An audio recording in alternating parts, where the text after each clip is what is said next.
ఎవరైనా ఒక్కటే phone. Hello hello ఎవరండి? అవునండి, నేను శివ మాట్లాడుతున్నాండి. శివ తెగుల భీమ్దల్ రాష్ట్ర అధ్యక్షుడిని. భీమ్దల్ రాష్ట్ర అధ్యక్షుడు. బ్రదర్ మనం లైవ్ లో ఉన్నాం, చెప్పాలి. అయిందన్నారా? ఓకే. అయితే మీరు ఈ షఫీ దానికోసం మీరు ప్రోగ్రామ్ చేస్తున్నారు కదా? అవును బ్రదర్. అయితే మీరు మంచి పని చేస్తుండ్రు, మీరు చాలా మంచి పని చేస్తుండ్రు. దీనికి భీమ్దల్ నుంచి పూర్తి మద్దతు ఉంటుంది మీకు. Thank you. అయితే ఒక్కసారి మిమ్మల్ని కలవాలా నేను? తప్పకుండా. అయితే ఏంది దీని గురించి మీకు ఏమైనా తెలుసా? మీరు మంచి ప్రోగ్రామ్ తీసుకోండి, చాలా మంచి ప్రోగ్రామ్ తీసుకోండి. వీడు ఎంతమంది జీవితాలను నాశనం చేసిండు. ఒక్క మతాన్ని టార్గెట్ చేసుకునే చేసి వీడు చాలా పనులు చేసిండు. వీడిని ఎదిరించే ధైర్యం లేక రాజకీయ నాయకులు కూడా మాట్లాడాలంటే భయపడుతున్నారు. ఓ ముస్లిం కోసం మాట్లాడితే మాకు ప్రాబ్లం అవుతుంది అనేసి ఏ మాట్లాడినా కానీ అందరూ చూసుకుంటున్నారు. ఇప్పుడు మీరు ఏదైతే ఇంకోసం తీసుకుంటారో చాలా మంచి ఇది. దానికి మీ బిల్డర్ నుంచి మేము పూర్తి మద్దతు ఇస్తాం మీకు. ఓకే, మీరు చేయండి. అంటే మీకు సంబంధించి బాధితులు కానీ ఎవరైనా ఉన్నారా మీ చుట్టుపక్కల మీకు సంబంధించిన వాళ్ళు? చుట్టుపక్కల అంటే లాస్ట్ టైము మన కొందరిని అదేమో ప్రోగ్రామ్ చేసిండు వీడు. ఒకటేమో లా ఆఫ్ అట్రాక్షన్ ఒక ప్రోగ్రామ్ చేసిండు.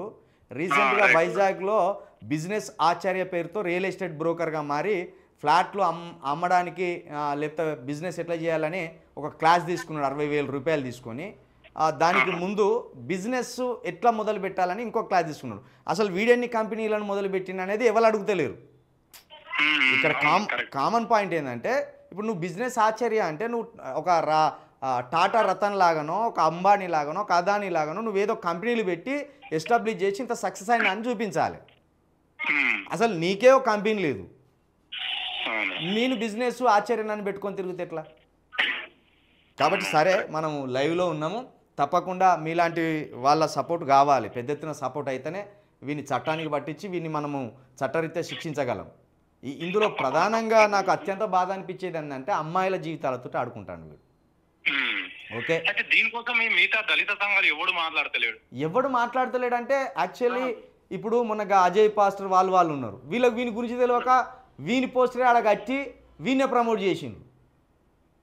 యాక్చువల్లీ ప్రవీణ్ పగడాల గారి హత్యలో వీళ్ళ హస్తం కూడా ఉన్నదని ఒక టాక్ నడుస్తుంది. అవును, వీడిచ్చింది. అవును, కాబట్టి వీని మీద విచారణ జరపకుండా దాన్ని తప్పుదారి పట్టించేసి వీని మంచివని చేసిండ్రాడా.